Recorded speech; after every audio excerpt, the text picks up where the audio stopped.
Stibbidim day. We in Global TV says certain kind of friend we no keep. And some informer friend we lovely. We in Global, bona fake friend and bona tape. We in Global, we not promote them, we not support them. Look at them on the cheek, come here represent for. We in Global TV. Check it.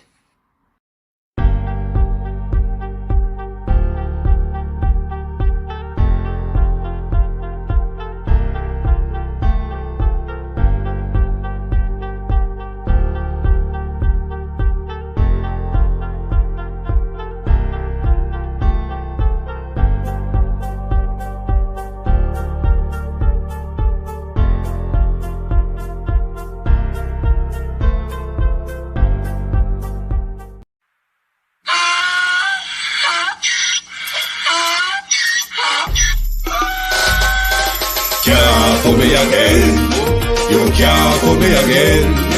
You hold me down for a very long time. Can't buy sugar, we can't buy lime. Can't buy scallion, we can't buy time. You can't for me again. Can't for me again. You can't for me again. Hold me down for a very long time. Can't buy sugar, we can't buy lime. You touch up line and a resort to crime. You can't for me again. What people do eat no money, what they at you, eat no at you. Covid money, miss away in the year little rat you. Use the youth, them on them, waste and bust a man to statue. Say me like a catch you, but bigger than a figure you. Take the skin from money, girl, and say that it's not you. One day the man above end up in my gutter, but too much it in the kitchen, some fly by like a patu. When singers and DJs and social media's coming at you.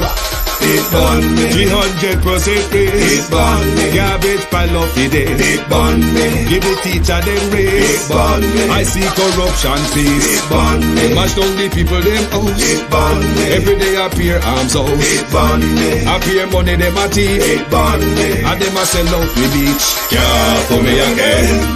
You can't for me again. You hold me down for a very long time. Can't buy sugar, we can't buy lime. Can't buy scallion, we can't buy time. You can't for me again. Can't for me again. You can't for me again. You hold me down for a very long time. Can't buy sugar, we can't buy lime. You touch up line and a resort to crime. You can't for me again. Come me say big up all the charities and all of the giver. Some a go like say them powerful, me no make a bigger. We already promise it, none of them not deliver. Cut up the youth, them rap and they down in our river. Member bowl only and they lie them tell. Corruption smell and they pocket them swell. When police don't a market like Satan out of hell, go mash up people start like thief when them sell. It burn me Or they treat the market man. It burn me Or them a treat the cat man. It burn me Or they treat the peanut man. It burn me Or them a treat the jerk man. It burn me Or them a treat the son man. It burn me Or them a treat policeman. It burn me How them a treat soldier man. It burn me How them a treat everyone. Can't for me again. You can't for me again. You hold me down for a very long time. Can't buy sugar, we can't buy lime. Can't buy scallion, we can't buy time. You can't for me again. Can't for me again. You can't. Medical doctor? Which doctor? Doctor who? Good evening and welcome to Global TV. Welcome to another of our program. Over the last 3 days, you have heard a lot. A lot have been exposed. This evening, we are here to unpack the many different twists and turns and plots that we have heard in these recent recordings. This evening, I want you to join me and have a calling program to help me unpack the different plots that you have heard over the last few days. This is too much for just myself. I am inviting you tonight. I will be putting up the number on the screen soon. And I want to say good evening to those on TikTok as well, if my live is still streaming, because it popped up on my screen over TikTok to say my live is restricted for 10 minutes. I don't know what I did. I'm learning over TikTok. I don't understand it much over there. But I want to say good evening to all of you here. Thanks for joining. I really appreciate your support and your constant support day after day. I want to say good evening to Dr. Nezbeth and her duppies. I want to say good evening to Andre Stephen and all his ghosts as well. Good evening to the duppy where I broke the coconut and grate the coconut and milk it for a potato pudding. Evening to the duppy them where I rub the egg, the sugar and the butter for bake on a cake. Good evening. Good evening to the duppy them where I mix on a cake. And good evening to the Wangagot crowd where I got left with pot belly at the end of this cake season. Good evening to all of you. In passing, I want to ask a question. Can somebody, if anybody know, why Jamaica had topic woman put him out? Can anybody who know let me know, please? I'm not tarrying on that. I'm just asking that in passing. If you know why Jamaica woman have topic woman put him out, just let me know, please. But yes, good evening to all of the duppy them whether they are mixed cake, a broke coconut, a milk coconut, a rub butter and sugar and egg for bake on a cake. Good evening. It has been a lot. Boy, when you think to say, Carleen did lab mouth, here comes Dr. Nezbeth. Dr. Nezbeth mouth just Lego like beige, so. And beside just Lego like beige, so. Dr. Nezbeth mouth no have no filter put top of it. But Dr. Nezbeth, I won't hold your unfiltered mouth against you because the unfiltered mouth is not really a problem for me. My problem is how a medical doctor, a doctor which is giving psychiatric treatment to a supposedly mentally challenged patient, is using that hammer I described in my interview with Carlos, not as a tool, but as a weapon. Who really is Dr. Nezbeth? Can some of you call in tonight and help me to unpack? You all don't have to worry if you believe the story from Andre that Wayne is recording anybody. You're calling in on a public World Wide Web program. You're not calling me in private. Call in tonight to help me to understand the different plots and who is Dr. Nezbeth. Why are all these people supposedly so hooked on Andre? Is Andre a political master, or is he a great illusionist? You heard at the end of part 3, just before the call ends, Dr. Nezbeth told Andre that she's gonna come by, I think, Monday morning to give him his injection.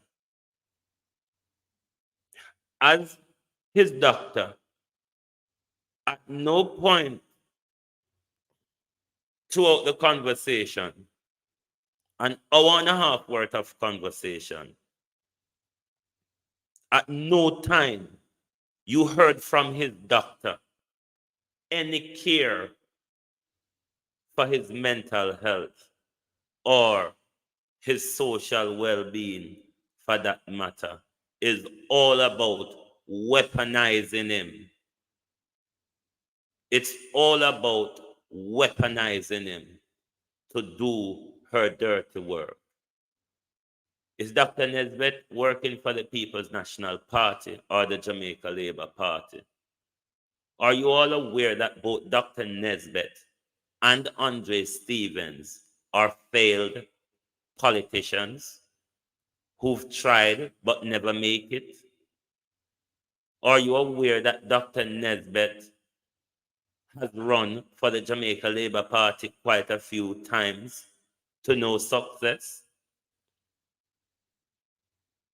But we'll come back to that. Is there cynics left, right, and center of Mark Golden? Phone in to help me unpack these plots, because I'm sure from part 1 to 3, you have heard a whole truckload of plot.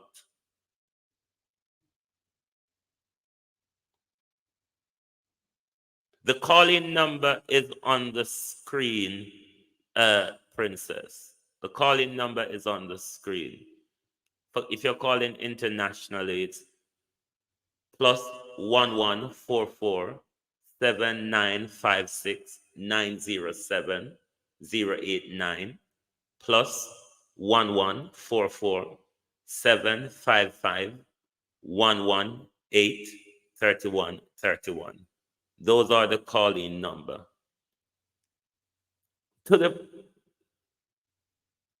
I'm speaking directly to Andre loyalists tonight, because a lot of you are die-hard, crusty-knee praying Christians.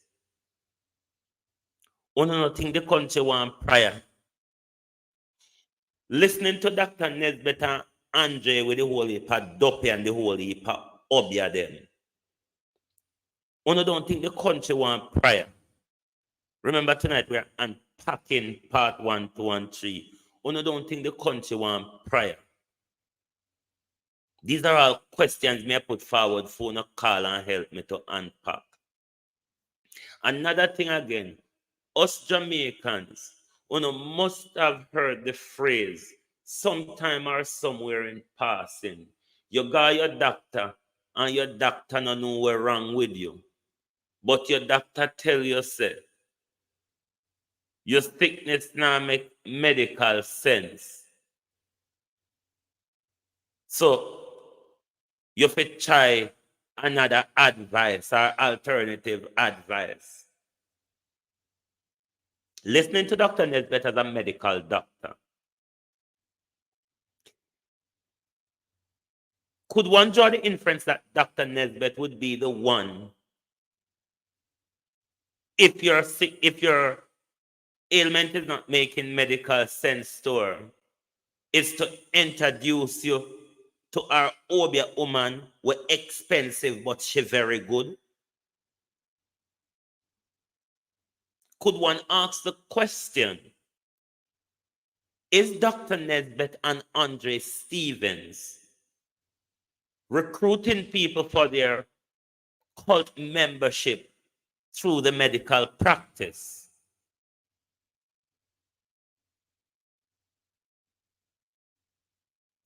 Was Dr. Nezbeth genuinely qualified, or did Dopey them help Dr. Nezbeth qualify? Because when you heard Dr. Nezbeth hook on the Dopey them.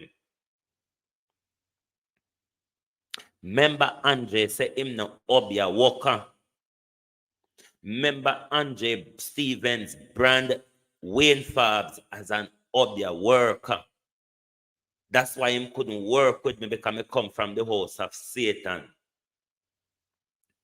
Listening to Andre and Dr. Nezbeth, you see anything I hear, anything about God when it concerns Andre Stevens, woe be unto uno when name the cake where the dopey rub the butter, sugar, and egg together go no. Woe be unto uno. Uno hear anything Christian coming from Andre and Dr. Nezbeth? Dr. Nezbeth, Remember, you hear Dr. Nezbeth said, what the woman name again, or object woman, or someone of the woman what she did talk about. As a doctor, she tell the woman, say, if me answer you in my anger, you're going to need therapy for the rest of your tara hit life. This is the doctor that's treating, supposedly, a mental health patient that she's weaponizing to carry out her political plots, schemes, and aims.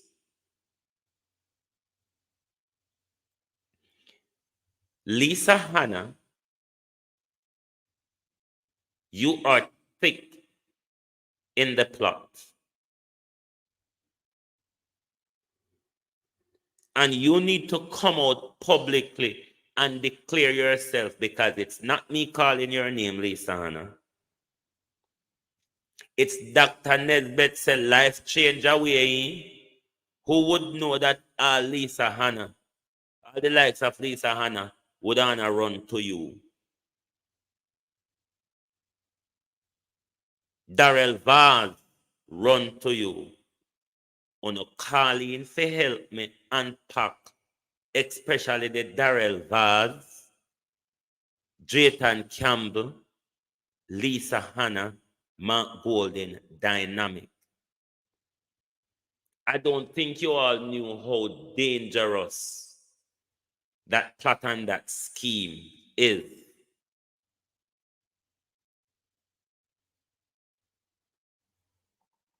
You all need to phone in and help me to unpack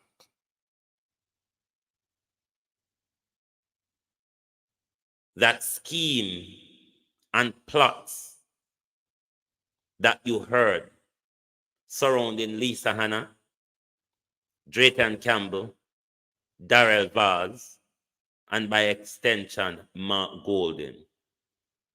Was there an active plot to unseat the leader of the opposition? Was there a contemplation to challenge Mark Golden on conference floor? Sidetracking. Dr. Daz, not true me not bother with you. Nothing me not go ask anything me feel like ask. Did anyone try to poison you the other day, Dr. Dawes?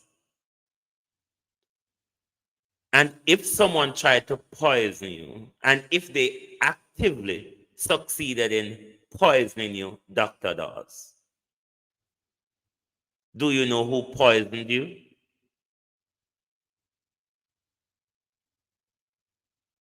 Do you know why such an attempt was made on your life, even though not successful, even though, from my understanding, the poison got into your body? Did someone try to poison Dr. Alfred Dawes? And if so, does Dr. Dawes know who attempt such?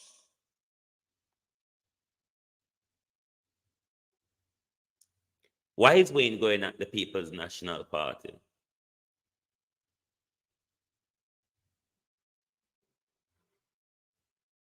There is a colossal disunity in the People's National Party since Portia Simpson stepped down. Everything that everyone cherished about Michael Manley's People's National Party seemed to have left when Portia Simpson left, because it has been division and disintegration ever since then, to the point where even we're weeks away from a local election.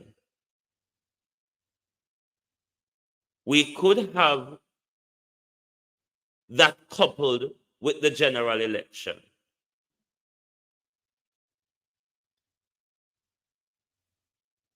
We have a government, a dictatorial government, a corrupt government, and the opposition is in dire disagreement of leadership and unity.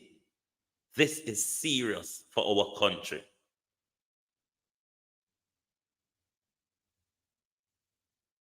So if Mark Golden is going into an election with so many snakes or so many,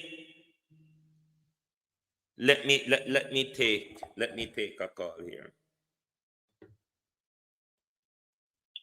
Good night, Jamaica callers. Welcome to Global Television. Good night, brother. Good night. We in global. I respect. One second, Carlos. Let me know in the chat if Carlos is coming too clear to you all, please. Go ahead, Carlos. Yeah.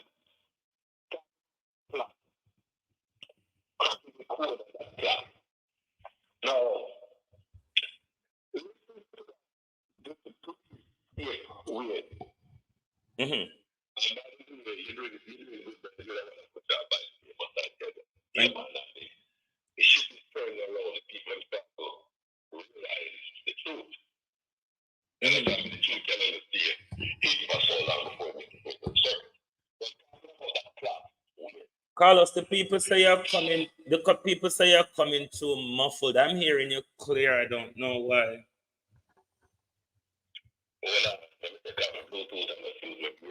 Mm-hmm. Guys, can you hear me better? Can you hear him better now, please, audience? Keep talking, Carlos. So this when I hear me, it's this got me there before. Mm-hmm. There was a scandal in the chamber. Listening to what Sarah said in the vice law said, him set the narrative, him not to fix set the narrative, right? Mm-hmm. So, now when they set the narrative for the chamber, when they claim females, you know, some alleged 3 females come out and him and saying this, that, and the other to them when they were younger. We've seen those young people surface. So, take it to court and people get sued and blah, blah, blah. You understand? If anybody remember that story. The audience, is still saying you're not coming clear.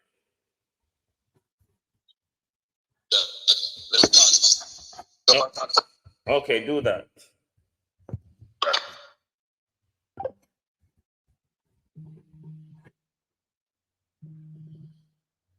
Global TV, good evening, Carlos.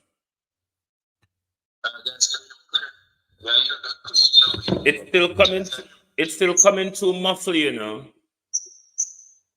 Muffled? Yeah.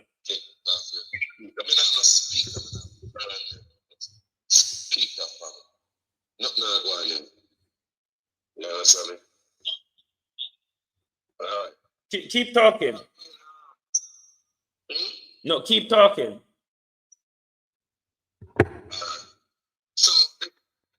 So we draw a straight line from early out when I'm trying to take out the gamble with 3 alleged young female. We never make the light of the DA. Because I did report video on that, and I was beating the Campbell here.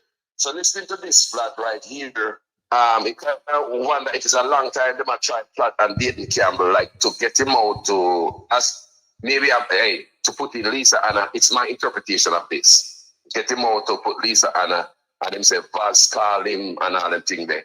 Me have another question again. Mm-hmm. Is this lawsuit against Dayton Campbell is a legitimate defamation of character, or just another rat chopper try to set on him again? This plot thing right here. Because as we listen to this tape, me and Mr. Rhodes say, what you want me to do with him? Destroy him? I mean, the woman I say, Dr. Woman I say, yes, destroy him. After him mentioned that Buzz had called him. So I wonder if there's another narrative set again, plot set again, start at Dayton Campbell. Carlos, I would agree that it's a narrative setting. If you listen in the recording, Dr. Nesbeth was even suggesting that they would write what Lisa needs to say in public. And what they're doing is taking down Drayton, replace him with Lisa, and then by extension, unseat Mark Golden and replace him with Lisa Hanna. So you see, this plot goes back to all the way to the plot from the days of Peter Phillips. This is the same fight that takes a different twist, and Drayton Campbell as the Gensec seemed to be at the heart of it. Yeah, well, all the interpret the way they know accomplish their dream, especially this vice note for me I listen to here. This is my interpretation. How they're gonna interpret, how they're gonna accomplish is to kill Nathan Campbell with lawsuits, right? Yes. Get him busy, put around his neck with all his lawsuits. So looking at it now from listening to tapes, it makes sense why all of these labor rights, some of them and everybody said them sue them all at once. So here say this minister say sue him, me that man say sue him, and several people said them sue him. So basically that they want to give him this legal trouble so he don't have time to do him work and Mark get rid of him, replace Lisa Anna, then Lisa Anna oppose Mark and do what she do and become the leader of the party. So that's how we look at it. The narrative crafter, as we heard him admit in another voice note, is going after Jayton's credibility, because once his credibility has been tied up, especially legally, then it's going to be a shadow over Mark Golden. So Mark Golden have to get rid of him in order not to have such a burden going into the poll. But by doing that, they are probably even weaken Mark Golden and the PNP more. Would that be in secret Carlos working to make sure Andrew Holness wins another term also? Well, let me tell you something. I might say a while ago, people are subjected to correction, right? But let me tell you something. From long time, I'm going to say it in the video screen. I do not trust Lisa Anna. In my opinion, because especially why and when is the other day when Andrew Wilkes take 300% raise, right? Mm-hmm. And him come out and say, she agreed with him almost word for word in his statement. She agreed and all she deserved his experience and blah, blah, blah. And I did bigger on it. I said, how come you go against your leader and go with the opposition party by agreeing with something your leader disagree with? One, she was a member of the Jamaica Labour Party, and two, she has a vendetta against Mark Golden because Lisa and her camp thought that the leadership challenge weren't fair. So this is my thing about putting all of this out, Carlos, because with all of what's happening in our current government, this disgruntled, divided People's National Party is throwing under the country. Mark Golden need to get it straight before we go to the poll.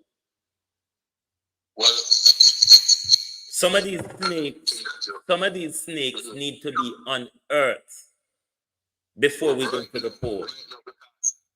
Because I'm also hearing another plot is like another some argument that come from the other guy, Mr. Meadows. You know, when I sound good, is that the Patabi and the boss back and the, you understand me? So precisely. To me it's best that Carlos, can I tell you that they are not the only two? There were others who were planning to challenge Mark Golden on the conference floor. Listen to the plot. This is why Nesbeth was saying to the road You can't do it that way because you can't blow up the roof. You can't blow off the roof. You got to take down the genset first. Unseat and change the genset first. That's the way to do it. Once you change the genset route is a route to leadership for the party. So that's the route they were plotting once Drayton Mouth slip on the campaign. Okay, we're going to use narrative to tie him up with defamation and then blow up Mark Golden and by extension unseat him. Yes, well, so that's what they was planning to get there, and that was the method they were gonna use, is put a big rock stone on the cameras like that trip in the water and can't come up out of the legal battle where we're gonna pay. So Mark Gold have a cut line and cut him loose. And here comes Lisa Anna, that's Gensec, and there goes the fight. All the rats up them set to get out Mark, but and she become the leader. That's how it's it. Exactly. Like I said, I might be wrong with Carlos, PNP is hugely divided and it's dangerous for the country because going into the election with a weak opposition, God help where this current regime will take us. So we see right now, these people are selfish. It's not about the country for them, it's a leadership battle. Everyone wants to be the captain. You understand me? I said, it's to me, just farming line there and the leader, they mean the country the good. And go and chill and maybe next time you can become a leader. I mean, you don't did it, life's still go on. So anyway, we pick up yourself, jump up and go and listen to you. Bless up yourself. We love it. Thank you very much, Carlos. Thank you very much for calling in.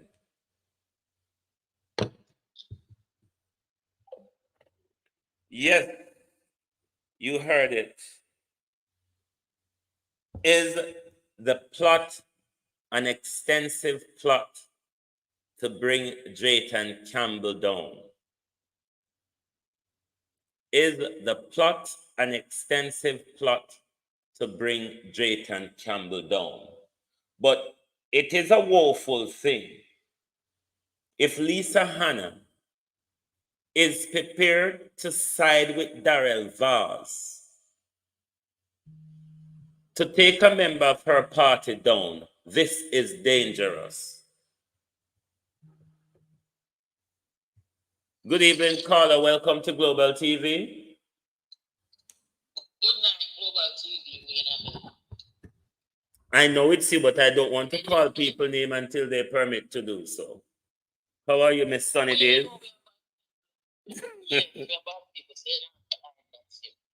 what they said was, me just come in and me have to step down and bless up the program because, Thank you. I say go, we have bloggers and bloggers support bloggers.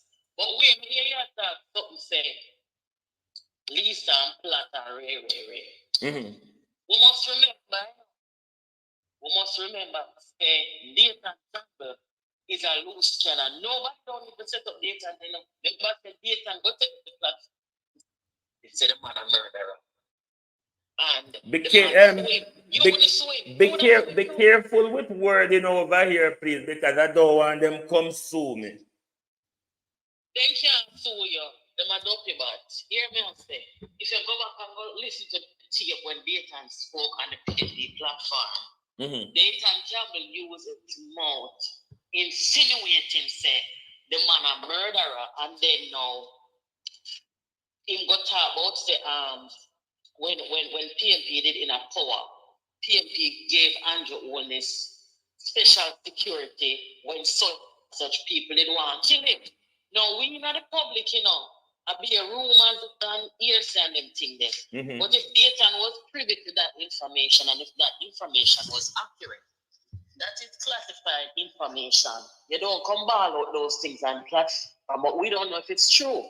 So whosoever sue him, eventually they must go prove their case and everything. But you see, them can be still a 3 lawsuit against him, Yes, but can I butt in one bit? Nobody don't have to set him up. No, but can I butt in a bit? In Dr. Nezbeth's word, Lisa is willing to side with Darrell. In Andre and Dr. Nezbeth's word, Lisa is willing to side with Darrell to take down Dayton. At this point, should PNP be this divisive when election is weeks away? Well, as far as you saying that Lisa was willing to do anything, I didn't hear nothing from Lisa Mountain.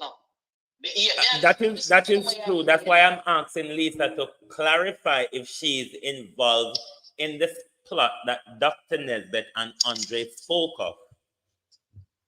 No, Lisa, not have to clarify anything. You play some information. You play some recording. Andre and the doctor talk. You don't know if Lisa had a conversation with Andre and the doctor. That is their plot. And by the way, I want to let your listeners know that the government who are responsible for the integrity of the healthcare in Jamaica, they should most definitely revoke the likes of that Nezbeth woman. She's a very dangerous person. That's the first thing.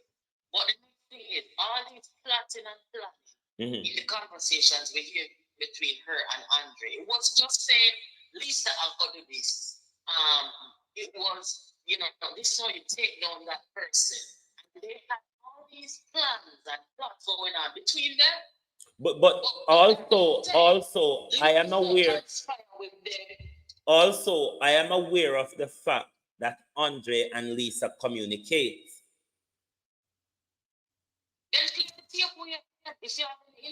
No, I'm telling you, I'm aware of the fact that Andre and Lisa communicate.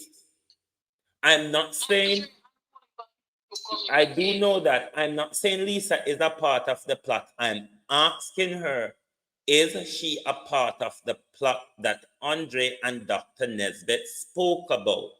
Because if it is true, it is very dangerous. Because at this point of our country where we're trying to get rid of a dictator, siding with people from that side of the regime is a rather dangerous thing. Or planning to unseat the leader of the opposition at this point is even more dangerous because we're throwing more seats to the current regime, which is dangerous for the country. All what I'm saying is true. I wouldn't feel good if say Lisa sit down behind the scene and plot against everybody. Okay? I don't have any evidence of that. From me, like Lisa, I wouldn't come up and clarify nothing because people are hearing a conversation between Andre and him doctor. We hear all that talking, we hear all kind of one heap of mix up attack. So if I'm me like Lisa, I know in my heart, say no, never go say I have no planning. Look here, weird. You think that Lisa idiot? The more that fight will lead again in a politics, especially within our own party. If there was anything, any evidence that Lisa had been a conspirator and a saboteur, like some of them were in a PNP, that leak out long time. Tony, one thing I know, a lot of these politicians drank Andre's Kool-Aid. A lot of them drink Andre Kool-Aid from both sides of the coin. A lot of them drank the Kool-Aid. You know, I'm never honest with you, I'm never tell the truth. You see them record come out with Andre. Me not feel good for them, you know. Me not feel good for them, you know why? Because what Andre was doing, I don't know if you tell Andre to do it or so. Me don't know, me not accuse you. But me say, when people are going to get on a telephone with somebody, and it's not just one instance of recording. You're recording everybody that you're talking to, including people who are supposed to trust you. No, but isn't within the same midst of the conversation where he's recording people, he's telling them how loyal and trustworthy he is. If Andre has any evidence that I was recording anyone, he would throw them all out there. I have no reason to record anyone, and Andre know that. I'm not looking for a story, but the reason why I'm playing these recordings, Andre need to be exposed. When people have so much powerful influence, and they use this powerful influence to manipulate, dominate, or whatever, to lie, to cheat, to con, people like those must be exposed. He's very people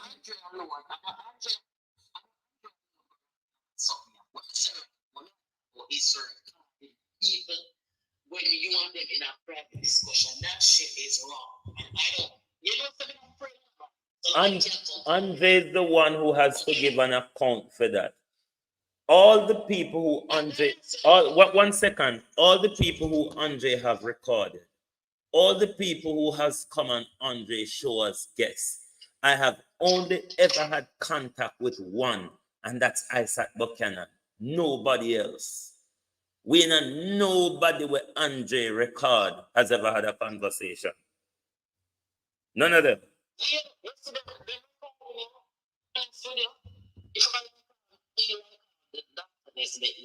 I would be so pissed off, even though what the things they must do is so wrong. It is unspeakable. I would be so pissed off. I can't tell what I'm going to my mind, but when I say still, you don't want to say them go do Andre nothing enough because of the record. Sonny, Andre, yeah.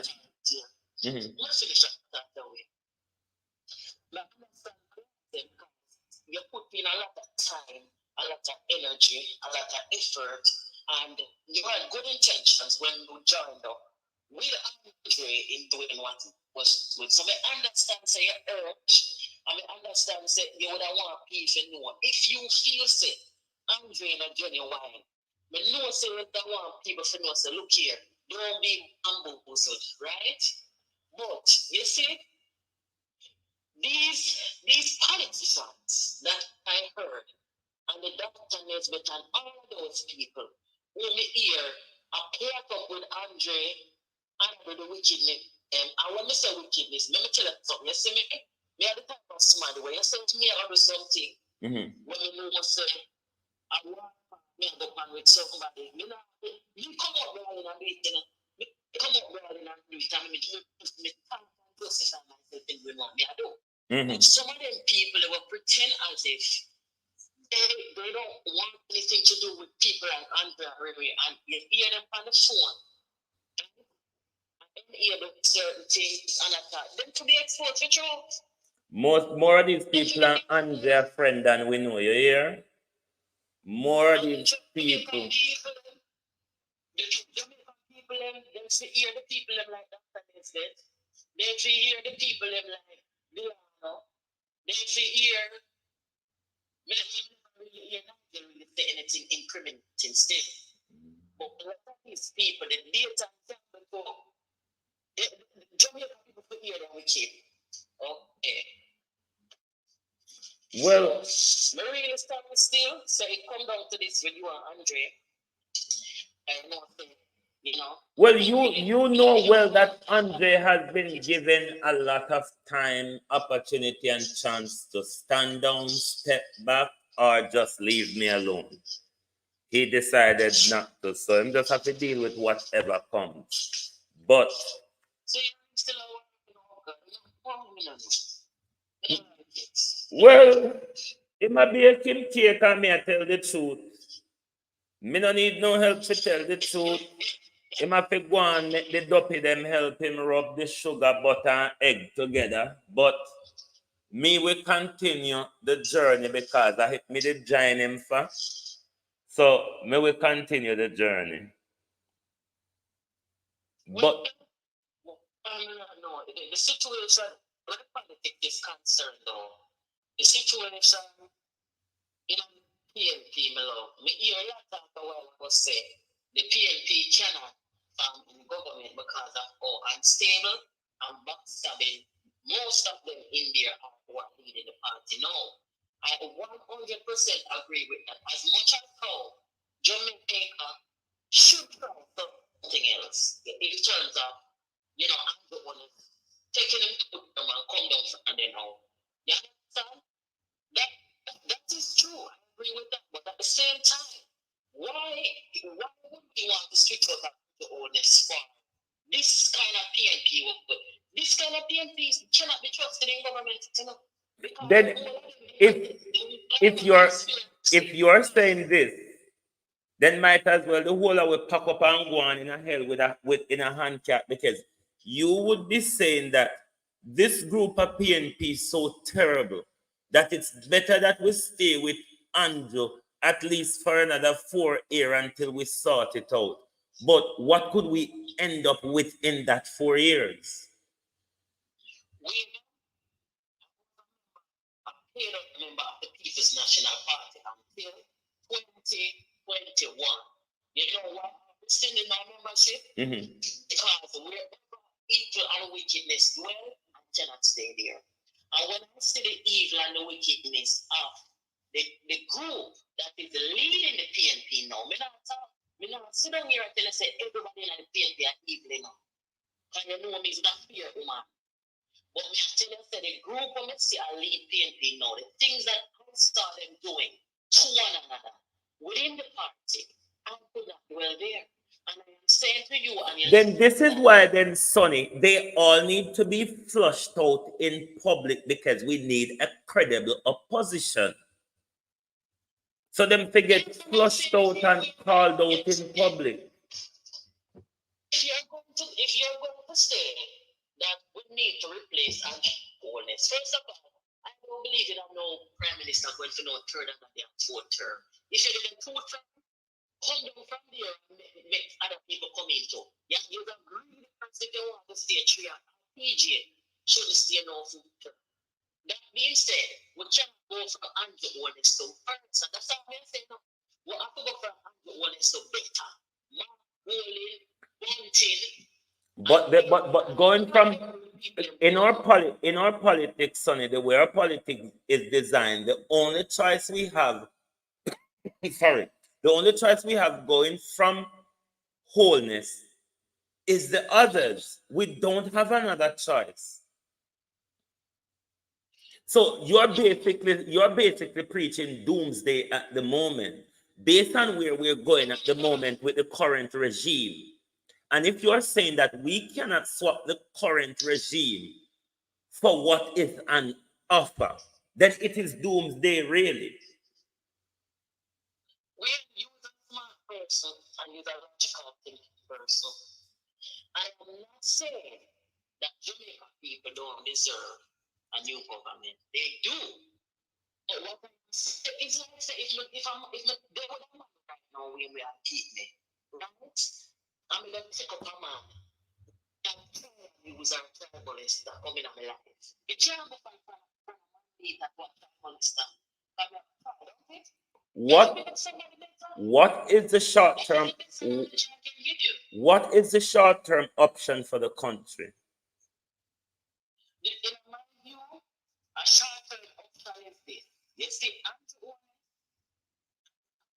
wouldn't know in a leadership, the Jamaican people and the black must do their part in terms of calling them out when they're run by the people, when they don't see any corruption or not like that. We call them out until Jamaica people get a better option. Look here. Same thing happened a couple of days ago. This is just an example. I tell you.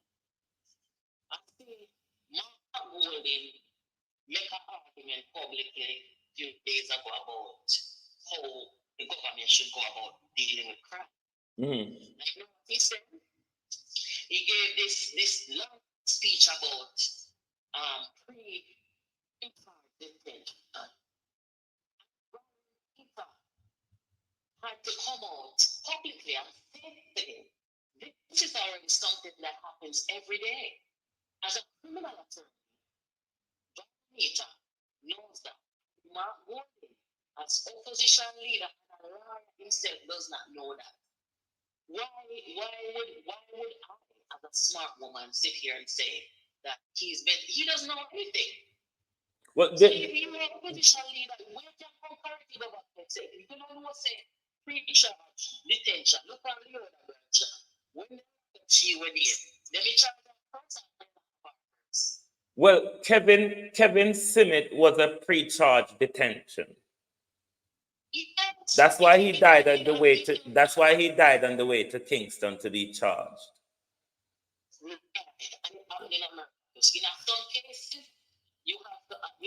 This is one of the other issues that People's National Party used to get right. There is a massive PR problem in the People's National Party that needs to get right as well. If the side chick and the communication director, not because she has any skills to do the work, but because she's bunting side chick. If I don't call politics, they never run. What do you expect?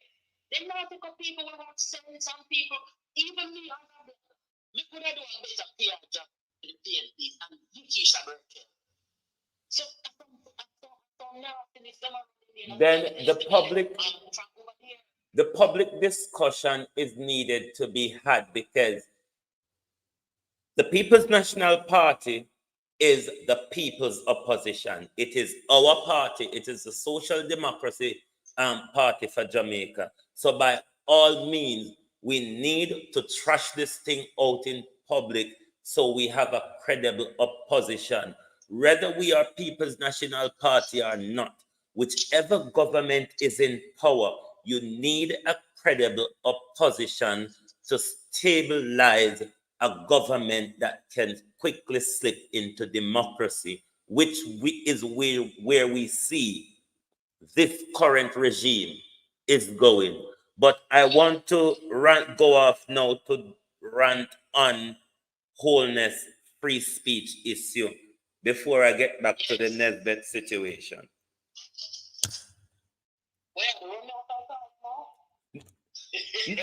No. Other people were calling while you were on as well. And you know me, I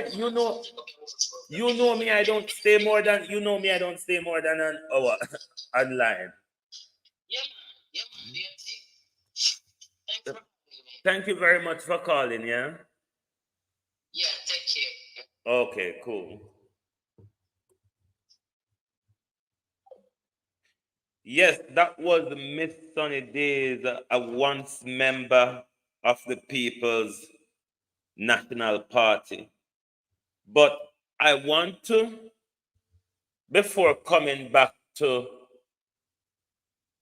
the cult doctor and the cult patient, I see the Prime Minister, rather than pushing the agenda that Jamaicans are talking about, the agenda that is at the forefront of the mind of most Jamaicans at home and in the diaspora. I see the Prime Minister have no concern of that particular agenda or those particular agenda. But what the Prime Minister can do is want to enforce Western agenda, the World Health Organization agenda, and the World Health Assembly agenda on us. Hate speech. Does Jamaica really have a hate crime problem or a gun crime problem? Does Jamaica have a hate crime problem or a gun crime problem? The Prime Minister has failed his manifesto promise of making the nation safe, which is one of government first and foremost task is the safety and the well-being of the nation. The Prime Minister has failed miserably on that. Rather than furnish us with crime plan or try to implement some strategy to deal with the escalating crime, especially gun crime, serious crime, murder, rape, the killing of children, abduction of children in our country. The Prime Minister wants to implement hate crime. So where we are going here is no longer the he or the she, is the he, she, them, they, those, and all those different nonsense that the Prime Minister will want to enforce on us. That is not really a problem in Jamaica. It's not a concern in Jamaica. But because it is the agenda of the World Health Organization and the World Health Assembly, who all our rights will be signed over to by next year, May. But I will have to do a research and do further research and do more program on that. But you all need to read upon the WHO new regulation, pandemic preparedness, pandemic prevention, preparedness, and response. You need to read up on the new regulation of the World Health Organization, pandemic prevention, preparedness, and response. Under that new regulation, our governments are going to sign away our rights to the World Health Organization, which will become the one world government. Whichever law will be enforced on us through climate change, or through health. Jamaica is one of the trial countries for the new Western agenda. For the new Western 2030 agenda, Jamaica is one of the trial countries. Hence, rather than dealing with the issues that plague us, the exodus in our education and healthcare, the constant breaking down of our education and healthcare, the escalating crime in our country, the government see it no way fit to take on these problems. But what the government want to rather do is to go and enforce on us the World Health Organization agenda by wanting to implement hate speech. Is it rather implementing hate speech, or is this an attack on our democracy? Is this further limitation to our freedom of speech?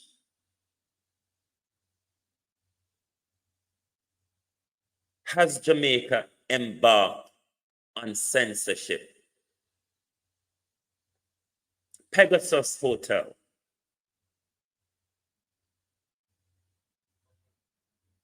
Do we have a lot of the Israeli spying apparatus at the Pegasus Hotel? Is Pegasus a hotel, or is it a snooping agency? Is Pegasus being used to listening to our phone calls? Is Pegasus been used to spy on us? If Pegasus is still being used as a hotel, how much floors of Pegasus is used as a hotel? How much floors at Pegasus is excluded from use as a hotel? Is it the reason why the Jamaican government, Prime Minister Holness, cannot speak out against the state of Israel? Because Israel has built him an apparatus in Pegasus Hotel to snoop and spy on us? Are we on the verge of losing our democracy?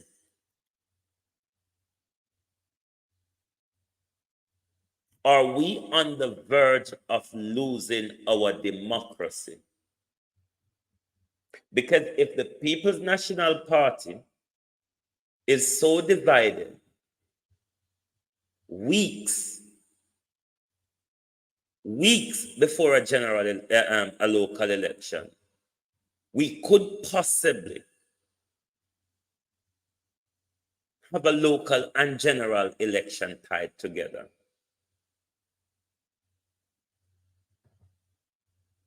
Is this the time for division in the People's National Party?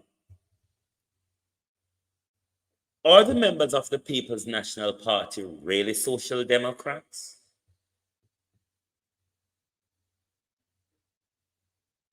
Because if the people in the People's National Party really care about social democracy, then their feelings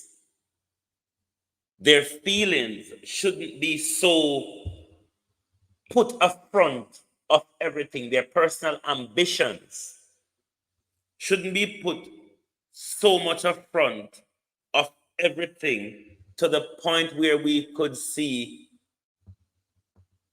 argument of one side agreeing with one side to take down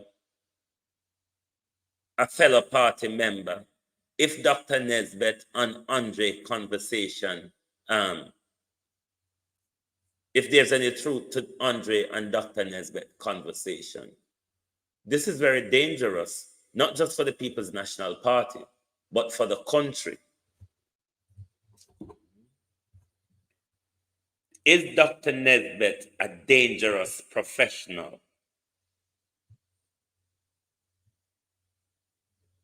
Is Dr. Nezbeth a dangerous professional? In the recording, you heard Dr. Nezbeth admitting, both Dr. Nezbeth and Andre Stevens admitting that they have manipulated the voters list, removed people off the voters list in order to make sure the Jamaica Labour Party wins the election. Is this election fraud? Should Dr. Nezbeth and Andre Stevens be investigated based on their word for election fraud? If the hierarchy in the People's National Party is aware of this election fraud that Dr. Nezbeth and Andre Stevens spoke about, should there be an inquiry into election fraud? Oops! When always a talk like I said, a foreign him a talk about. You don't remember saying something here don't really happen in Jamaica, public inquiry, judicial inquiry, independent inquiry. What the hell are you talking about? But it's what should happen in our country. If hierarchy up in the party are admitting in a conversation recorded between both of them that they have manipulated the electoral roll in order to favorable the election to the Jamaica Labour Party, then this is election fraud. And I mean to sign up. The WhatsApp number is on the screen, Clean D. It's, if you're calling internationally, it's +1 144 7956 907 089 or +1 144 755 118 3131. The numbers are on the screen. If you're calling from the UK, it's just as it is on the screen. However, based on what we heard from Andre and Dr. Nezbeth, that was election fraud. If it was in Britain or America, that would have been election fraud. Dr. Nezbeth and Andre Stevens need to be investigated, as well as there ought to be an inquiry into election fraud in the Jamaica Labour Party. It is Dr. Nezbeth, who is a member of the Jamaica Labour Party, one who has been candidate several times to no success for the Jamaica Labour Party. So therefore, questions need to be asked. Dr. Nezbeth needs to answer questions.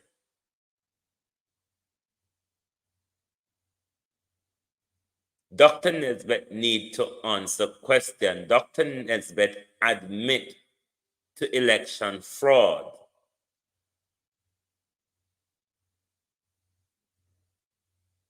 And need to be investigated, as well as the Jamaica Labour Party needs a public inquiry into election fraud. This is the state of our country, where people from both political sides are willing to align themselves despite their party differences and their political differences when it comes to advancing their personal agenda. Seemingly based on the recording, they are willing to work with people from the other side to tear down people from their side in order to advance their political and personal ambition. Do you understand and see the danger our country is in? Look at how we were all woozing and swept in by the charm and everything that comes with Andre Stevens. It's what our politicians do with us as well.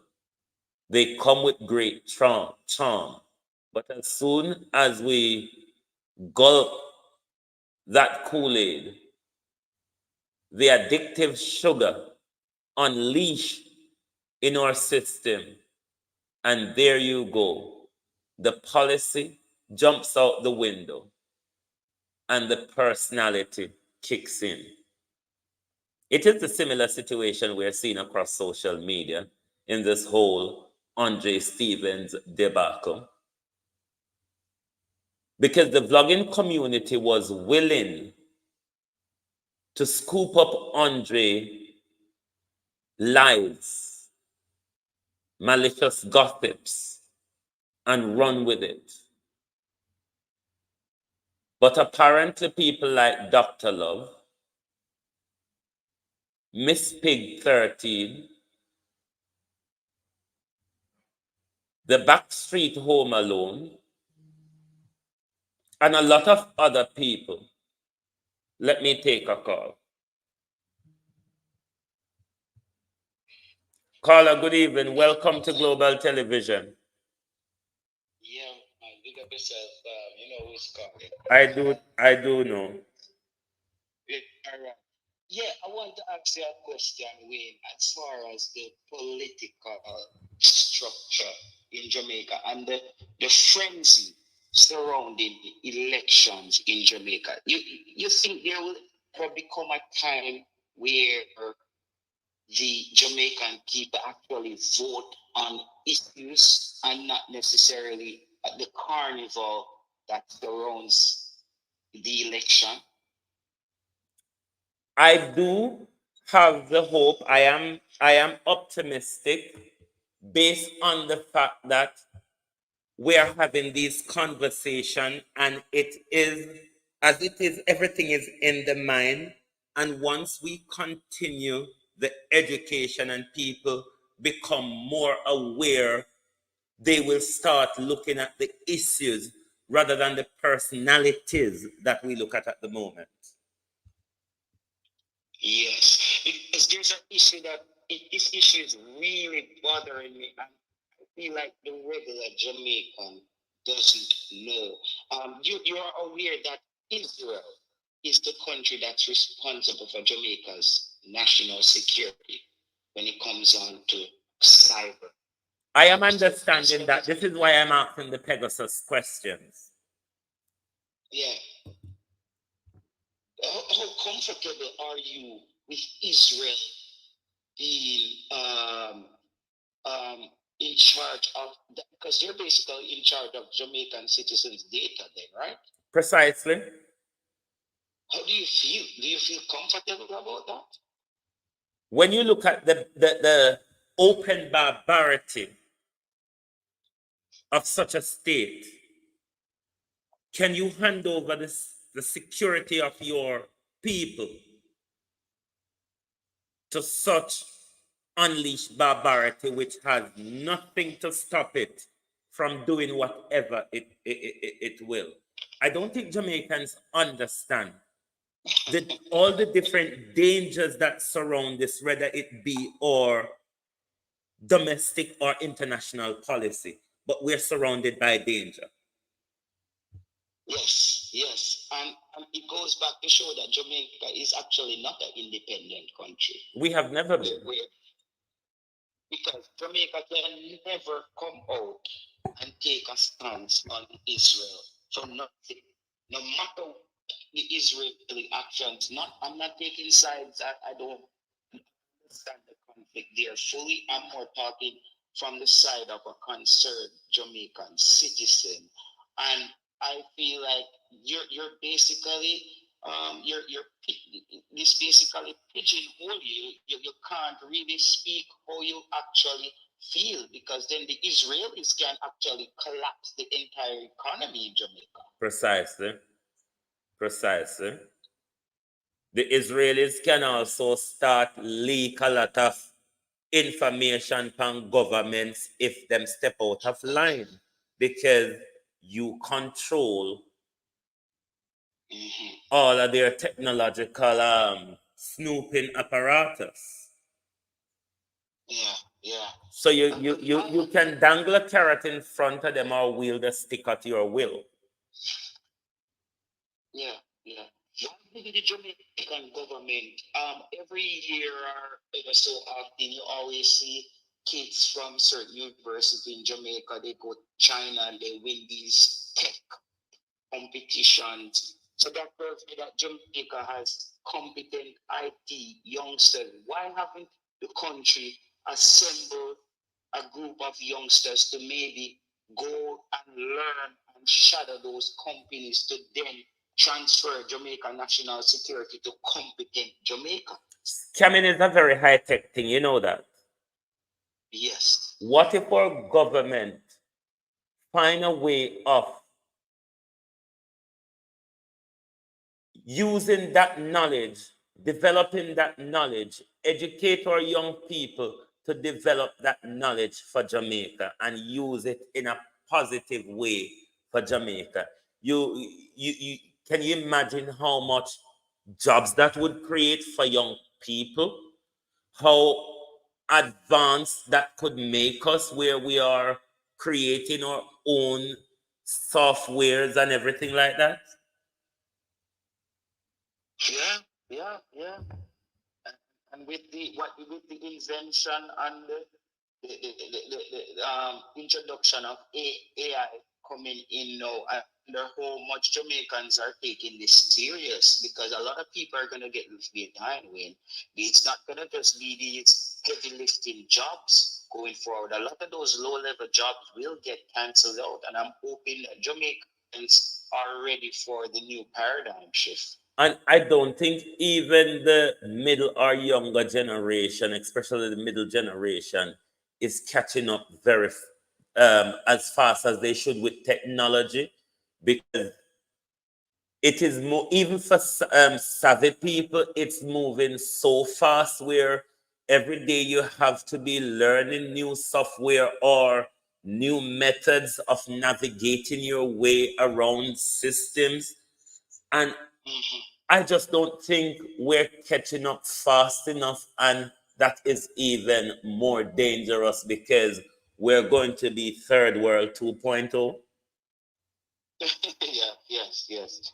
But if you have the chance to change 3 things right now that you think could impact Jamaica and move Jamaica into a new stratosphere and help with development, just if you could flip the switch on things that you think both parties are missing, what are these things that you would implement in Jamaica immediately? Let's say you're the prime minister and you have the powers. Instantly, I would do an overhaul of our education system.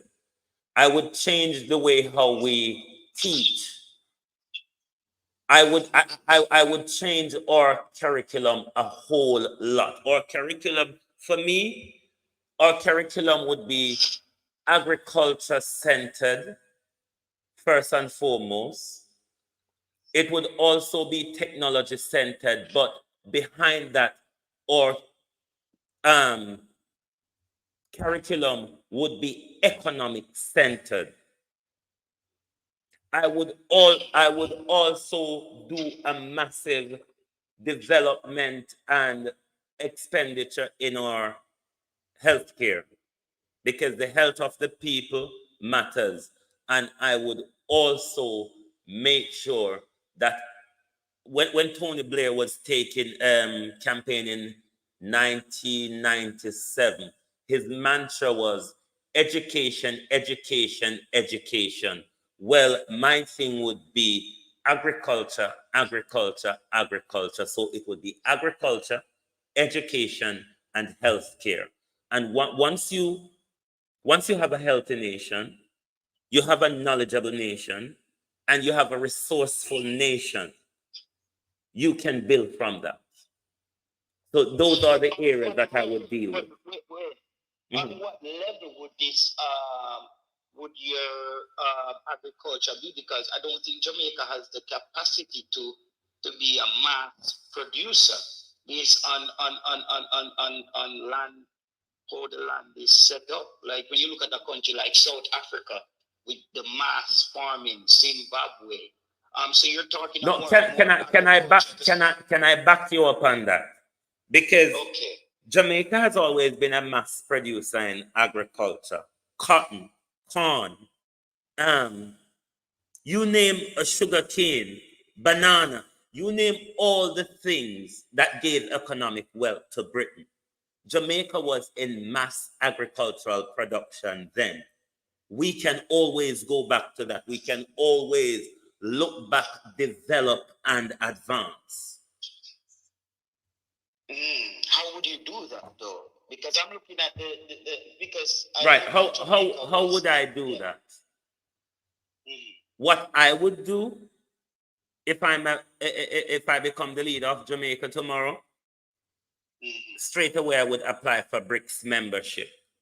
But my deal with the Chinese or the Russian, my contract won't be drawn up in the way how it's done with these corrupt government.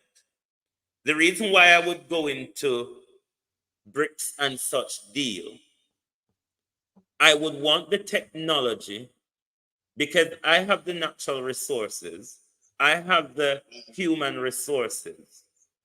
I would want the science and the technology that these nations have in order to invest and develop my agriculture. Okay. Yeah. to mass produce. You're not talking about self-sustainability. You're talking about mass production. Yeah. Mass production where we go back into global supply. And we can produce, we can do mass production in a way where we can be a great competition in the market, where we can produce at a better price because we're producing so much at a high quality where we can sell it more affordable. So we can come into the market with competition. Yes, and you spoke about the education system. One thing I've noticed in Europe, especially my daughter is 4 years old right now, and she cannot read or write. How they do it in Europe, they don't start teaching them to read or write until, in a lot of countries, till 6 years old. From the years of 2 to 4 to 5, they're teaching them like conflict resolution, how to operate within a group, how to they spend weeks in the woods outside, learning orally, unless just the mechanics of 1 + 1 is 2. And when you look at the country, when you look at the Scandinavian countries, they are some of the highest ranked in the world when it comes to education, and some of the happiest. I think in Jamaica, maybe the approach at like the kindergarten level needs to, because I don't have any problem with her not learning to read and write, because she will. All the kids here is doing the same thing. You think the fact that crime is so low here, it's almost zero, close to nothing. You think it's maybe in Jamaica we need to change the concept of schooling and teach kids how, because we know parents send them kids at school. If you look here, stop out the eye with a pencil. If a boy look here, bust up the head, that's not really the right approach. Here, they teach the kids how to operate within groups, to come up with solution. If somebody don't want to play with you, you move on. What not yours. You think it's a way maybe we need to restructure just the 1 + 1 every day and just beating education to those kids, and we still have to produce so many criminals. I always believe that social skills and life skills is a major part of education and human development. Being over academic doesn't always help, because we always see when people too over academic, they lack common sense. And I always say to people that that rigid pattern of education, of going to school, I think need to be loosened up, and you need to educate your children in the community, in the village, and globally by traveling. I think all these things are more important part of an education, rather than, because what we do in the schooling system, it's not really education, it's training for repetition. If you really examine how the education system works, it's not really educating you to be a fully rounded person or to be an aware person. It's more of a structuring you to remember a particular thing for a particular reason, mainly for later economic advantages. Yeah. But I do think this is why I think education is one thing I would do a massive overhaul. Yes, I agree with you, Wayne, because when you look at it, just like I said, that my daughter cannot read and write, but she can use a computer better than a child in Jamaica who can't read and write, who can read and write. And which one is going to be more in demand if you look at the world going to a more technological space? Oh, yeah. So they have to, I think they're creating supercomputers now. Quantum computing is something that should be introduced in the next couple of years. You sitting there and learning how to 3+3 every day, and at the end of the day, you can't even use a computer when a computer is going to be doing all those kind of calculation for you. Exactly. So I agree that we have to restructure that. But you think there's a will for that in Jamaica? There is a way for that in Jamaica. I cannot think of a short route at the moment, but the long route is the continuous awareness. The reason why I'm high on awareness is because everything is within the mind. It is by our mind that we are messed up and we're controlled. And it is by our mind that we're going to achieve freedom. We will not achieve freedom on the battlefield unless we achieve it in our mind. And this is why these conversations are very important, and we should continue to have them, because a lot of people around us are in very, very deep sleep, see the world and the illusion in front of them for just simple what it is. And we need to keep the awareness going, because the more of us become aware is where the change will happen. Yeah.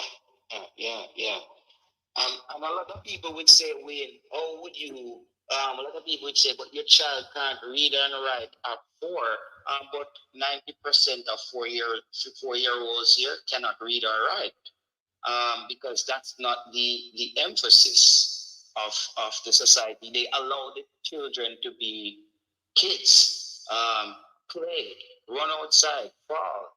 I believe that we come under a lot of educational pressures coming up in Jamaica. There are benefits. It benefits a lot of people, but I think there's also a negative effect where a lot of kids end up drained. Because not everybody receives information the same, and especially in our system in Jamaica, where we rarely cater to people who have special needs when it comes to education. So it's not a one size fit all, but education really need a massive overhaul. That train to remember to do for the economic advantage, I think it's way outdated. The big one now, Wayne, is the person who solves this in Jamaica will become a national hero. How would you fix crime? Because it seems impossible, man. I have a few radical thoughts. I will let you go ahead, but how would you tackle crime in Jamaica? A massive part of tackling crime is also hinged on education, in my view, as well as it is also hinged on economic advancement. You see, if our country, if a lot of the young people in our country are able to get work like some young people in the West, or it was easier to go to university, or government provide a system where young people could develop themselves and advance themselves after going through the system, I think that's a way of limiting crime as well. But I would also, this would have to be a radical way, but I would have to, one, get rid of corrupt politicians, and I would have to have very stringent way of dealing with corrupt politician and people in the security service. But when it comes to crime, it will be a multifaceted approach, because you have to deal with strict law enforcement, you have to also deal with education, you have to also deal with economy. So it's an approach on all fronts. Mm-hmm. Yeah. So what about the housing? Because I think for crime to especially be solved, especially in the Kingston area, they have to relocate people. I think it's harsh, but there's a strategy that they're using in Scandinavia and some places in Germany where they do the statistics on the area. If an area has a certain great percentage, the crime rate is of this, and the employment rate in percentage is too high, they then go in and they basically disperse people and tear down the housing and sprinkle people around, because what they've realized through research is when you concentrate that area with people who are in a way where they can, you see somebody kill somebody, you can't say nothing. Crime is the order of the day. Then it continues. It's like it's a parallel society within the society. So I think housing is one of the main things that we have to disperse people, I think. Michael Manley, I would argue, Michael Manley put in place a mechanism to deal with that problem. But we see our current government using it as, I would say, a fraud and an election ploy. I'm talking about the National Housing Trust, which anyone in Jamaica working, by law, you have to pay NHS tax or NHS contribution.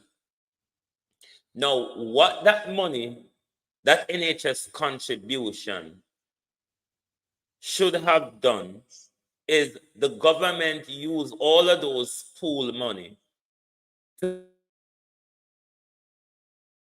build social housing across the country, more so in a lot of our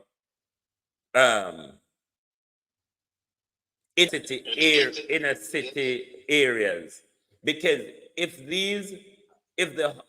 the housing, if you use the money from the National Housing Trust to develop those garrisons, you would get rid of these garrisons and the crime within these garrisons, because the areas are developed, proper housing is there, and there's economic prospect there. But when it's a back wall behind zinc fence, the people don't have anything to look forward to except for just doing what they see around them. Precisely, no motivation. No motivation. But that's another thing though, is to wonder is who own like you go into places. But that's the thing, because that's where politics come in again. Like you go to places like Tivoli Garden, that's JLP, Arnett Garden, PNP. So a lot of these politicians, they are also held hostage by some of the dons. Basically, they can't just make certain moves. This is why I'm asking the Prime Minister, who is Pilly Blacks? What's your relation to Pilly Blacks? Does Pilly Blacks have a plaza? Do you party there? Do you see gunmen with guns there? So much of our politicians have alignment to dons. And this is why they cannot do anything about crime, because we also saw in the WikiLeaks report where the American embassy is speaking of Harris Strong and his alignment to gangs. So if our Prime Minister, Minister of National Security, is aligned to gang members, then how can they implement a crime policy to fight against their very friends? So we need a whole complete leadership style change, governance and accountability at the top. This is why our country is so hard to change. Most of the corruption sits at the top with a lack of accountability, transparency, and governance. That makes it extremely difficult because there's no political will to do it. And the law enforcement, it's like crime is their tool, really. So we are in problem. but it doesn't mean that we should give up on it. You're in the United Kingdom, Wayne, and you understand what I want to ask you. You think this parliamentary structure that was handed down through colonization, you think it's dinosauric? Do you think it actually works for Jamaica? Because I don't think it works. I think these are a bunch of um, I would say ridiculous smart people dressed up arguing with each other but get nothing done. No, Do you think it works for Jamaica, this parliamentary structure? Maybe something we could look at. it isn't working at the moment, but I wouldn't describe it as a dinosaur system. The reason why it still works well in the United Kingdom, it's them that give it to us. You know how terrible. I'm sure you saw the statistics on the United Kingdom's economy and public housing and crime and the healthcare system in the United Kingdom and how Parliament is working and Brexit. So would you applaud the United Kingdom parliamentary structure? Why I would applaud it. It works to the point at the moment. Basically, we with everything that we have that could make us stronger, we have a failing system, whereas that system was given to us by the UK, and there is still accountability here. Look at how Boris Johnson is being treated in this public inquiry just for the lies he told during COVID. Look at how Boris Johnson was drawn down because of the lies he told. Look at how Liz Truss was drawn down after 45 days because she took a risk with the economy.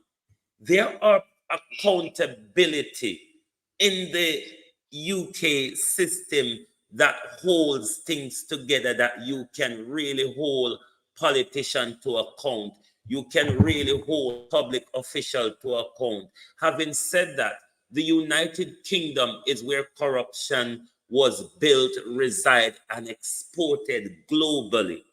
But the mechanism that they have here, there is a hypocritical public holding to account where we are so far from seeing in our country.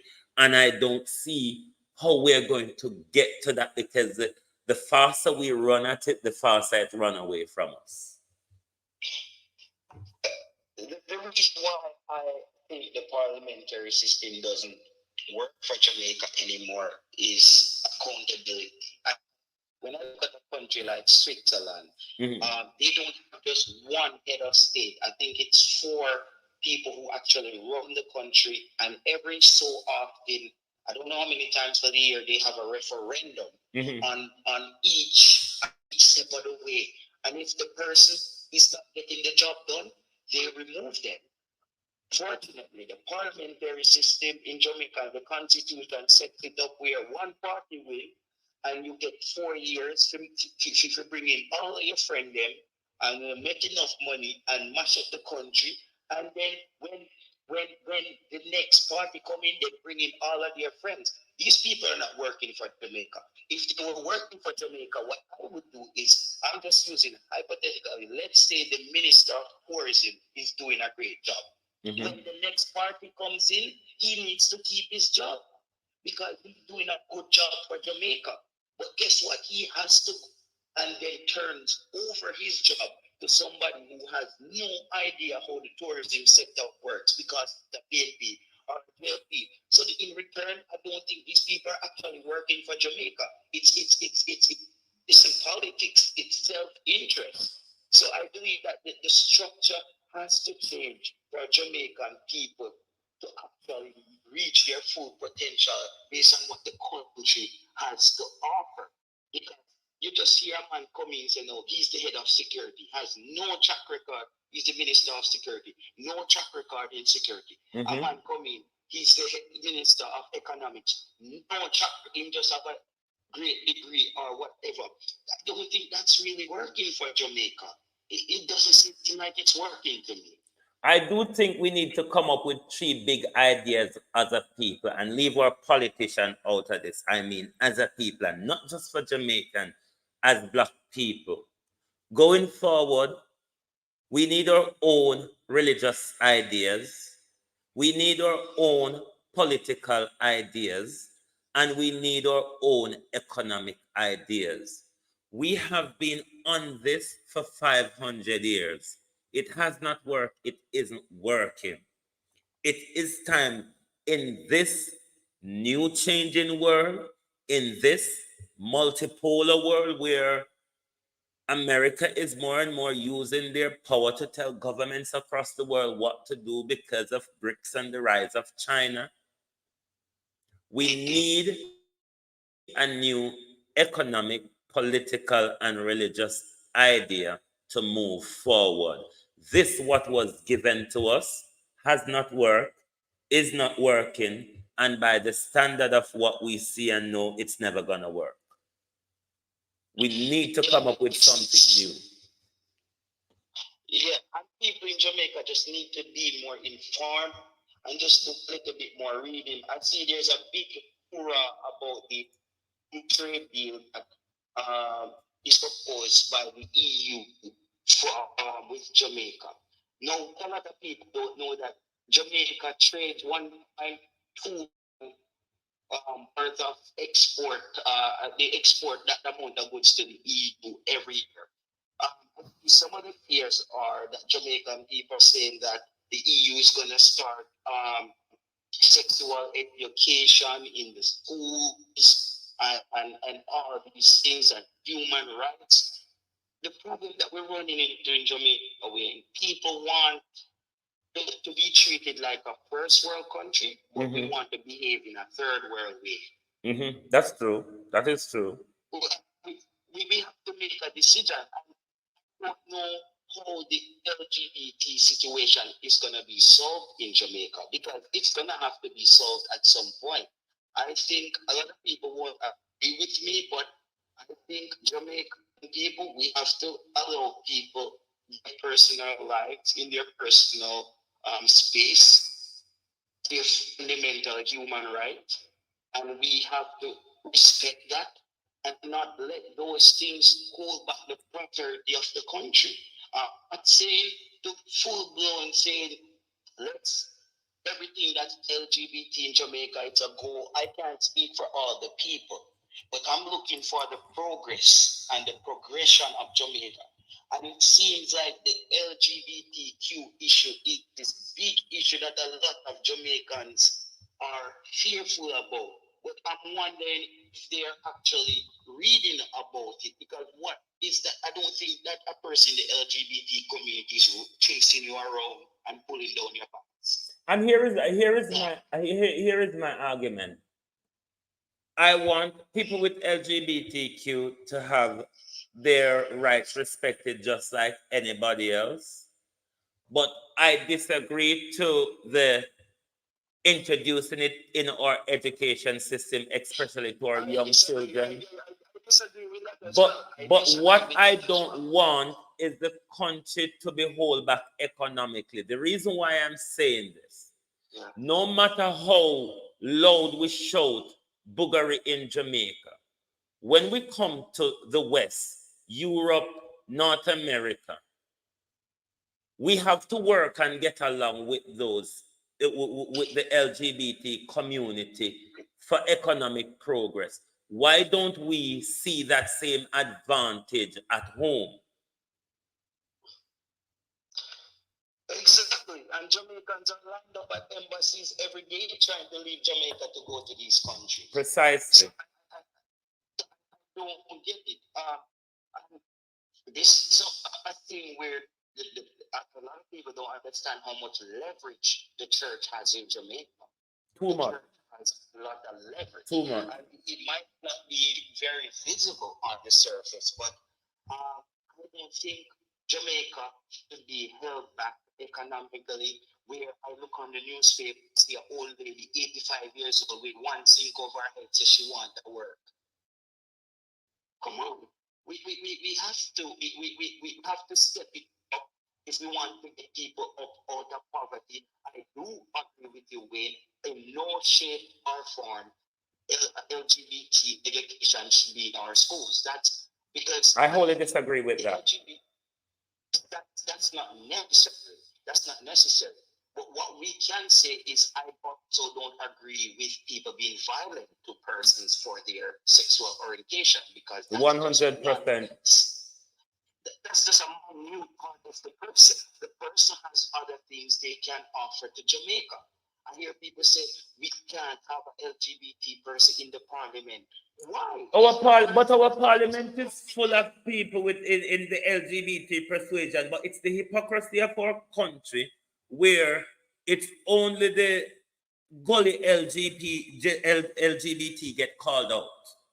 The ones in high society tend to get ignored, and the ones down in the gully tend to get called out. So it is those glaring hypocrisy, because our government are going abroad and they're wrapping up with a lot of homeless people in the LGBT community, but when they're at home, they talk tough to their audience just for their political standing, really. You know, all of that, it's a lot of hypocrisy. The whole LGBT argument, or politicians use it to play a load of hypocritical games. They don't mean what they say. Yeah, it's annoying.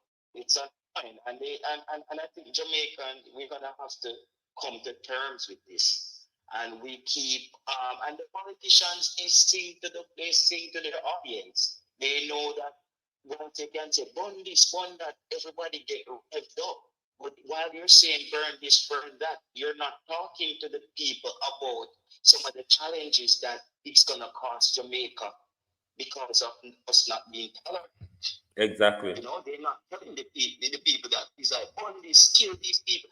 Look, bro, we have to. I care about Jamaica.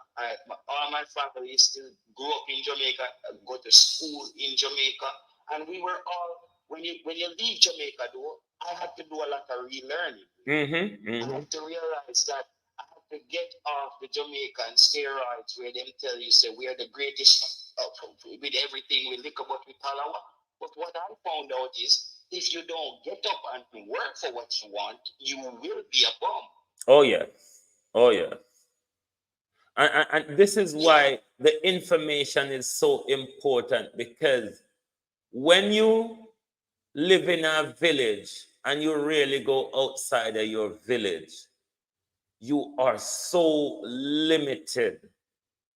You are so limited, and this is one of the problems. We lack knowledge and exposure. Yes. Limited horizon. Yes. We lack too much. And when I went to Italy, and I remember I went to the Vatican, and you know how you have to pay to go to the church, and after walking to Rome in the Vatican, my experience, I felt so bad in myself. I'm gonna say, my little grandparents, them at Jamaica, they might give every cent them have in a offering every Sunday, and you have to pay if you're looking at church. And these are so religion. I believe in God. I'm spiritual, but I'm no longer religious. This is true. Going to Rome, I realize, wait, it's just another political organization. It's the first political organization, really. Remember, in slavery, it's like the church and the king was the two highest. The church was the landholder, and to date, we're still paying the church. I don't think we understand the mess we're in on all fronts. We are in a whole lot of mess, and this is why I said that the conversation matters. It's the way that we're going to awaken our people, keep them aware, get more people talking, get more people spreading the news. The more of us become aware of our situation, it's the more of us will want to do something to change or uplift our situation. Yeah, it's as you said, you hit on a good point there. We're in a lot of mess on all fronts, and we were just sold this story that look at the hospital, we built a better hospital yesterday. Look at the school, we painted up the school yesterday. Our kids are still sitting. Even when I look at the chairs in school in Jamaica and thinking about it, of how you're just sitting on a steel chair for how many hours per day with your back hanging over. Those things are not even healthy. Remember, we're in a technological era. It's just the other day, our Prime Minister was telling us that we must prepare ourselves for a digitalized Jamaica. But yet, this very government still haven't kitted out our schools with laptops. A lot of our computer rooms in school across the country has no laptop. A lot of the study room facilities across the country has no laptop. But it's the same government that is telling us to prepare ourselves for such an era. Well, they're doing no preparation to prepare those who are even in education at the moment. Yes, and you start putting kids on laptop. What age they start teaching computer in Jamaica? Like that's in high school,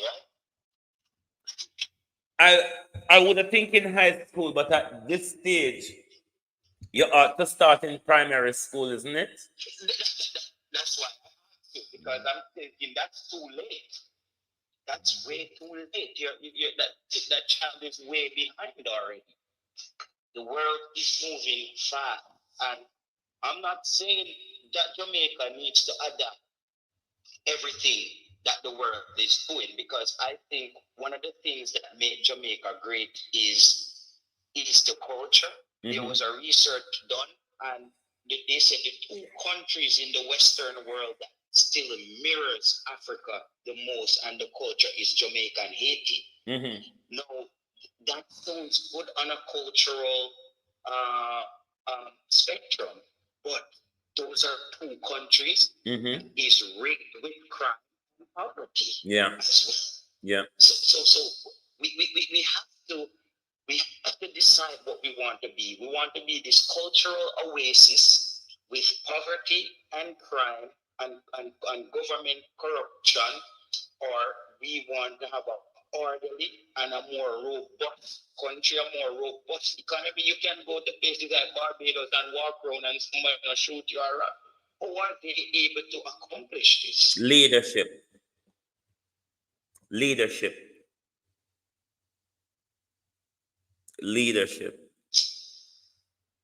We're lacking in leadership.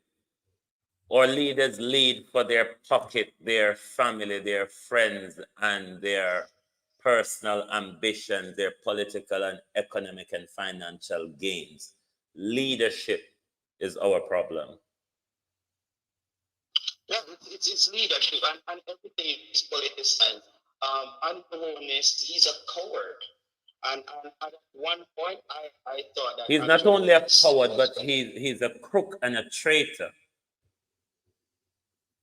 Yeah, he's a coward. He's a coward, and that's why I have to respect the Prime Minister of Barbados. He is really taking a stance. Might even first say, let's get our independence. Jamaica, because the United Kingdom, they made a very strategic move with Holness, you know. I think he's what is his title at in the Queen's, in the whole concept for the monarch, and though they gave him a title. He is a member of the Privy Council. Okay, I think so. They put him there to let him know that we still own him actually, and we can't just go and make Jamaica independent. He can't just do that. So he's basically basically his hands are tied.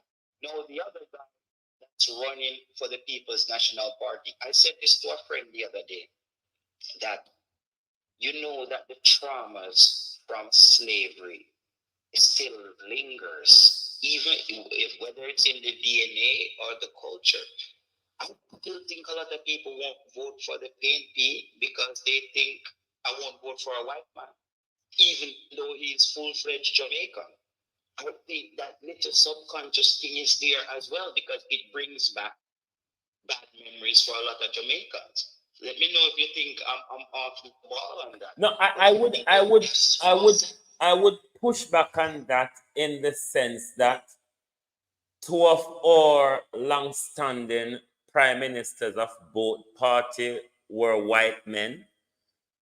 So that we kind of have that in our psyche. So I don't think that should stand in a Mark Golden way. I think if we did have Mark Golden with vim and vigor, I think he would have cut it with the audience. Because look at our White Yardie in the UK here. White Yardie and I grew up together. I mean, what if Mark Golden has a vim and vigor like a White Yardie? The audience would love him. His whiteness wouldn't be the thing, you know. It's Mark Golden, cuddly teddy bear attitude. I think that is in his way. Really, I don't think his color is an issue. He's missing something. He just doesn't inspire you. He doesn't. He's very safe. Mark Golden is a back office person. Yeah. Mark Golden is somebody in the office who just sits away and tap away on the computer and put words together on paper. But it's not somebody who really should come to the front desk to speak to anyone because they might not just get it right. Yeah, he's because Jamaica, a politician has to have swag. Yes. No, it doesn't. People always say this, but it doesn't apply to just Jamaica. It's a thing about Western politics or politics in general. Because in election in this country, in the UK here, it's the same thing as well. In the United States, the political swagger comes through as well. It's played up big time in Jamaica because policy goes out the window, so it's looked like the be all and end all in Jamaica. But I think it's a political thing in general where you have to portray yourself a certain way. You have to play up to certain game and audience to have that PR boost, really. Yeah, you have to tap in with the Holness got Clarks. Yes, he knows that it's gonna create frenzy. And that's why there's a chance of him winning the next election because he was drifting the other day. He was drifting. And you see, that's the thing, because you see, I would say that I'm not affiliated with any party. If I was in Jamaica, I vote for anybody that I want to vote for because I'm gonna vote on the issues. I think at heart, I think Andrew Holness would want Jamaica to be a better place. Does he have the willpower to do it? Does the governmental structure allow him to do it? Does corruption allow him to do it? I'm not sure that he has. If we understand the dynamics of the World Bank and the IMF and our international masters or corporations,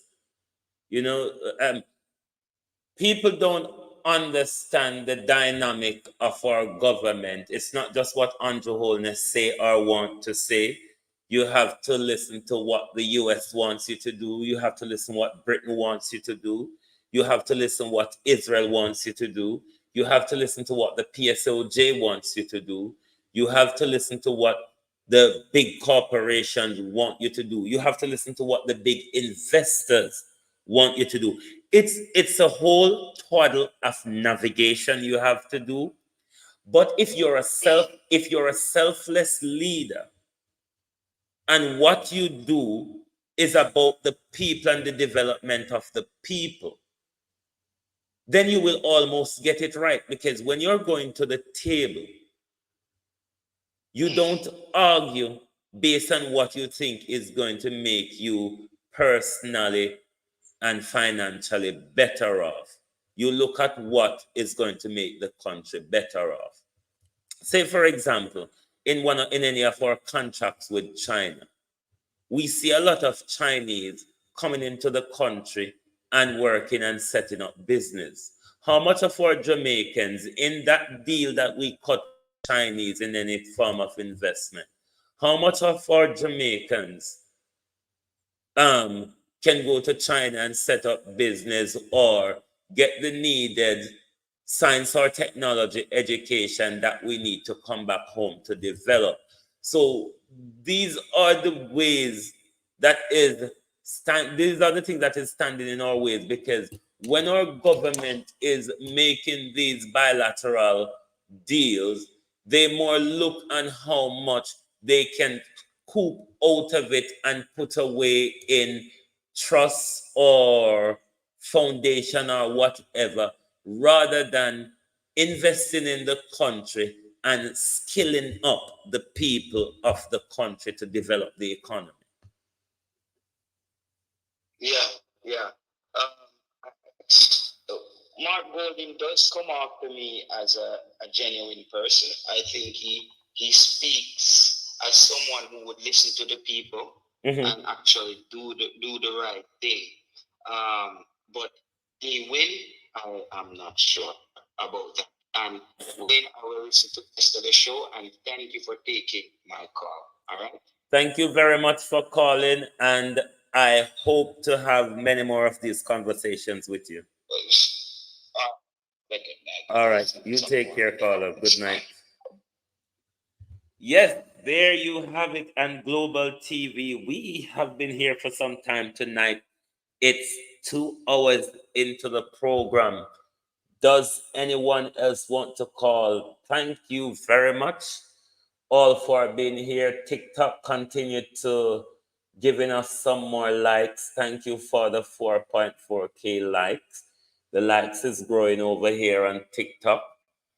Does anyone else have any view on any of the issues we're talking about tonight, and in particular, the People's National Party?